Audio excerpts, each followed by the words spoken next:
If you're here, you already know modern convenience came at a cost. Before we get into the details, make sure you're subscribed to Warfield Prepper Chronicles, like this video if you value serious historical knowledge, and leave a comment with your own experiences or family traditions. This channel exists to preserve practical history, not nostalgia. Now let's get straight into it. Home cooking before microwaves relied on time, heat control, and human attention. Before the microwave entered kitchens in the late 20th century, cooking was an active, deliberate process. Meals were built around wood stoves, coal ranges, gas burners, and later electric ovens that heated slowly and unevenly by modern standards. Cooks understood their equipment intimately. They knew which side of the stove ran hotter, how long cast iron took to come up to temperature, and how residual heat could finish a dish without burning it. Food was rarely blasted with intense, short-duration energy. Instead, it was exposed to steady heat over longer periods. This allowed proteins to relax rather than seize, starches to fully hydrate, and fats to render properly. For anyone interested in preparedness, this is critical knowledge. If the grid goes down, slow heat and patience become assets, not inconveniences. Pre-microwave kitchens dealt almost entirely with raw or minimally processed ingredients. Leftovers existed, but they were repurposed rather than reheated to mimic freshness. A roast from Sunday became hash on Monday and broth by Wednesday. Vegetables were trimmed, soaked, chopped and cooked the same day they were eaten. Bread was baked, not thawed. This mattered because, well, flavour developed during transformation, not revival. You see, reheating in a microwave excites water molecules aggressively, driving moisture out of food and, honestly, flattening texture. Traditional reheating used pans, ovens or steam, which restored heat gradually and preserved structure. From a survival standpoint, this really teaches flexibility. One cooked ingredient becomes several meals through technique, not appliances. Cast iron, enamelware, clay pots and heavy steel pans dominated kitchens for generations. These materials stored heat and distributed it unevenly in a way that encouraged browning, caramelization and depth. A stew cooked in a heavy pot developed layers of flavour because the bottom browned slightly while the top simmered gently.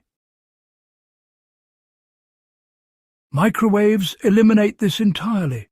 There is no browning, no Maillard reaction, no fond.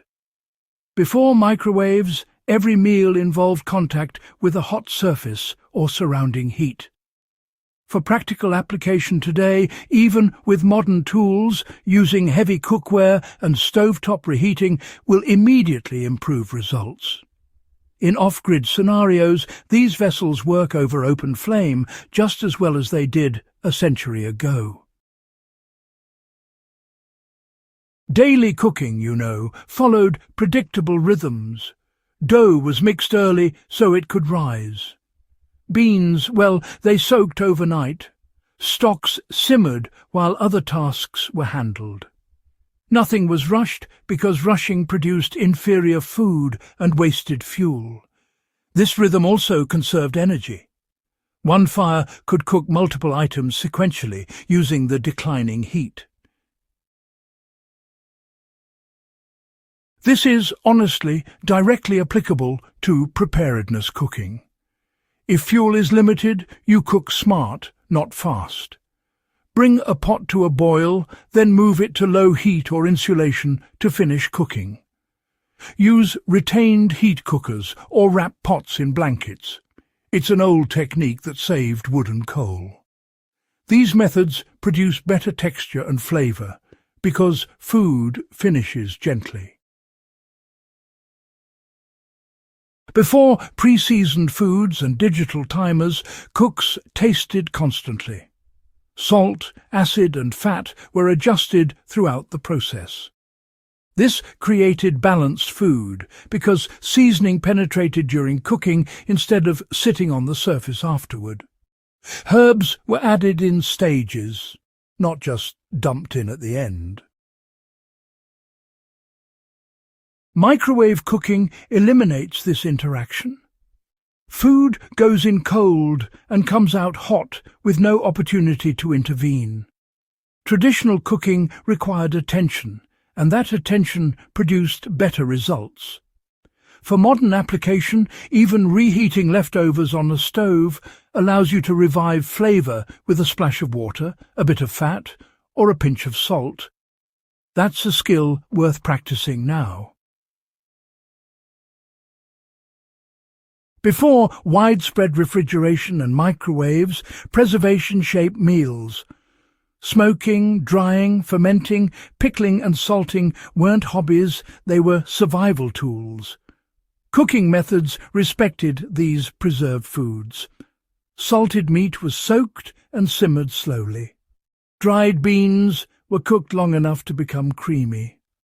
Fermented foods were added to meals to improve digestion and flavour. These foods were designed for slow heat. Microwaves destroy their texture and, honestly, often their benefits.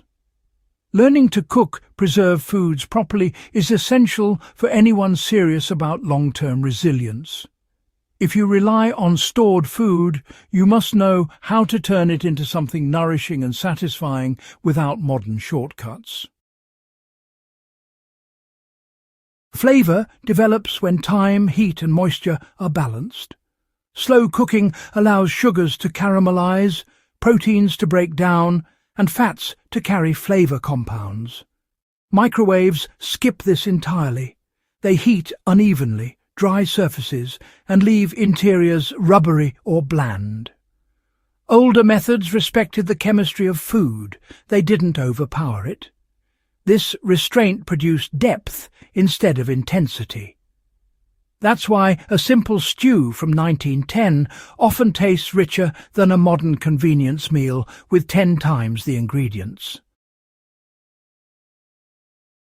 You don't need to reject technology to benefit from historical methods. Cook one meal a week without a microwave. Reheat leftovers in a pan. Use retained heat to finish grains. Practice cooking with cast iron or enamel. Learn one preservation method and cook with the results regularly. These habits build skills that matter when convenience disappears. They also reconnect you with food as a system, not a product. That mindset is the core of preparedness. If this guide added value to your understanding of historical cooking and practical resilience, subscribe to Warfield Prepper Chronicles, like this video, and share it with someone who takes history and self-reliance seriously. Leave a comment with what traditional method you still use today. This knowledge only survives if we keep passing it on.